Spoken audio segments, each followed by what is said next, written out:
Welcome to Stories from the Shadows. I'm Mordell, and this week's twisted tale is The Pool of the Stone God by A.E. Merritt. This is Professor James Marston's story. A score of learned bodies have courteously heard him tell it, and then among themselves have lamented that so brilliant a man should have such an obsession. Professor Marston told it to me in San Francisco just before he started to find the island that holds his pool of the stone god and the wings that guard it. He seemed to me very sane.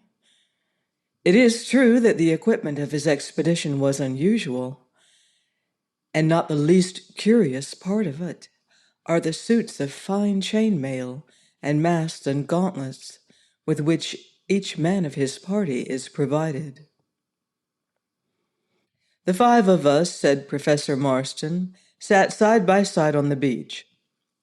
There was Wilkinson, the first officer, Bates and Cassidy, the two seamen, Waters, the purler, and myself. We had all been on our way to New Guinea, I to study the fossils for the Smithsonian.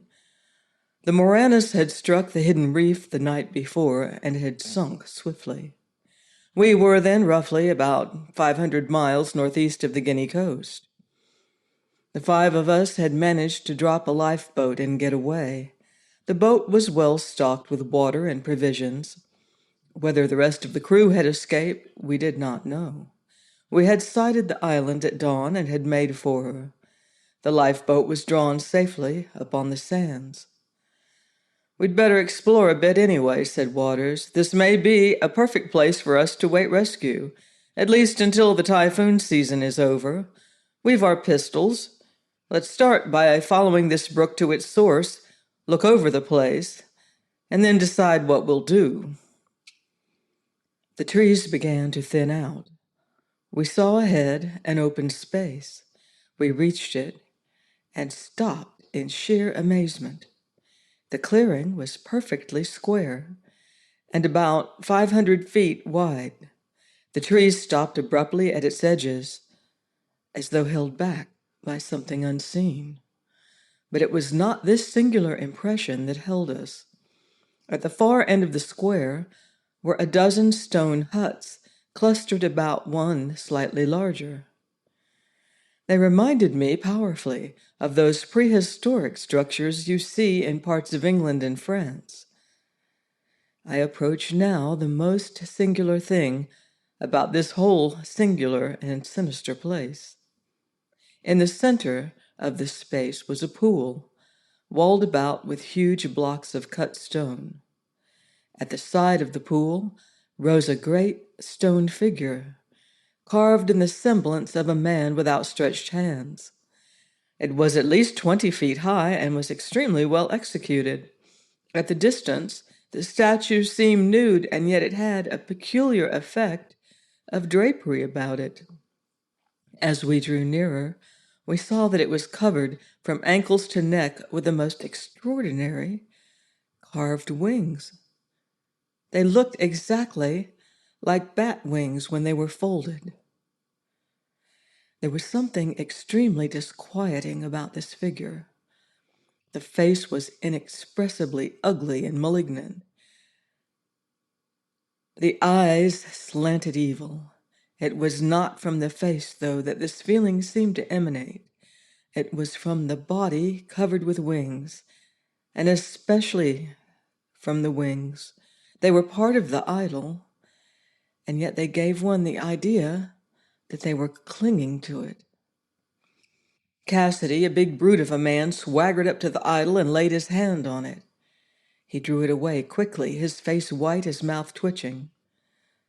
I followed him and, conquering my unscientific repugnance, examined the stone. It, like the huts, and in fact the whole place, was clearly the work of that forgotten race whose monuments are scattered over the South Pacific. The carving of the wings was wonderful. They were bat-like, as I have said, folded, and each ended in a little ring of conventionalized feathers. They ranged in size from 4 to 10 inches. I ran my fingers over one. Never have I felt the equal of the nausea that sent me to my knees before the idol. The wing had felt like smooth, cold stone, but I had the sensation of having touched back of the stone, some monstrous, obscene creature of a lower world. The sensation came, of course, I reasoned, only from the temperature and texture of the stone, and yet this did not really satisfy me. Dusk was due soon. We decided to return to the beach and examine the clearing further on the morrow. I desired greatly to explore the stone huts. We started back through the forest. We walked some distance, and then night fell. We lost the brook. After a half-hour's wandering, we heard it again. We started for it. The trees began to thin out, and we thought we were approaching the beach. Then Waters clutched my arm. I stopped. Directly in front of us was the open space with the stone god leering under the moon and the green water shining at his feet. We had made a circle. Bates and Wilkinson were exhausted. Cassidy swore that devils or no devils, he was going to camp that night beside the pool. The moon was very bright, and it was so very quiet. My scientific curiosity got the better of me, and I thought I would examine the huts. I left Bates on guard and wandered over to the largest. There was only one room, and the moonlight shining through the chinks in the wall illuminated it clearly. At the back were 2 small basins set in the stone. I looked in one and saw a faint reddish gleam reflected from a number of globular objects. I drew a half-dozen of them out. They were pearls, very wonderful pearls of a peculiarly rosy hue. I ran toward the door to call Bates and stopped. My eyes had been drawn to the stone idol. Was it an effect of the moonlight? Or did it move? No, it was the wings. They stood out from the stone and waved. They waved, I say, from the ankles to the neck of that monstrous statue. Bates had seen them, too. He was standing with his pistol raised. Then there was a shot. After that, the air was filled with a rushing sound like that of 1,000 fans. I saw the wings loose themselves from the stone god and sweep down in a cloud upon the 4 men. Another cloud raced up from the pool and joined them. I could not move. The wings circled swiftly around and about the 4. All were now on their feet, and I never saw such horror as was in their faces. Then the wings closed in.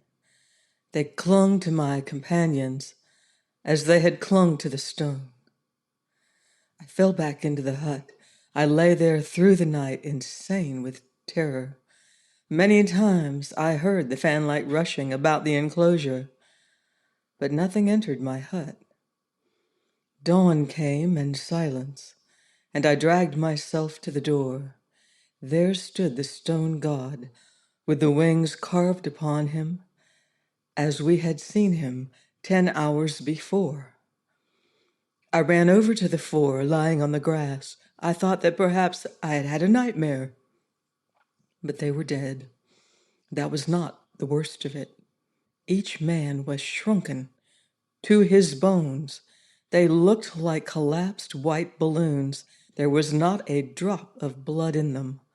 They were nothing but bones wrapped around in thin skin. Mastering myself, I went close to the idol. There was something different about it. It seemed larger, as though the thought went through my mind, as though it had eaten. Then I saw that it was covered with tiny drops of blood that had dropped from the ends of the wings that clothed it. I do not remember what happened afterward. I awoke on the purling schooner, Luana, which had picked me up, crazed with thirst, as they supposed, in the boat of the Moranis. Join me next week on Stories from the Shadows for another spine-tingling tale of the unseen and the unknown.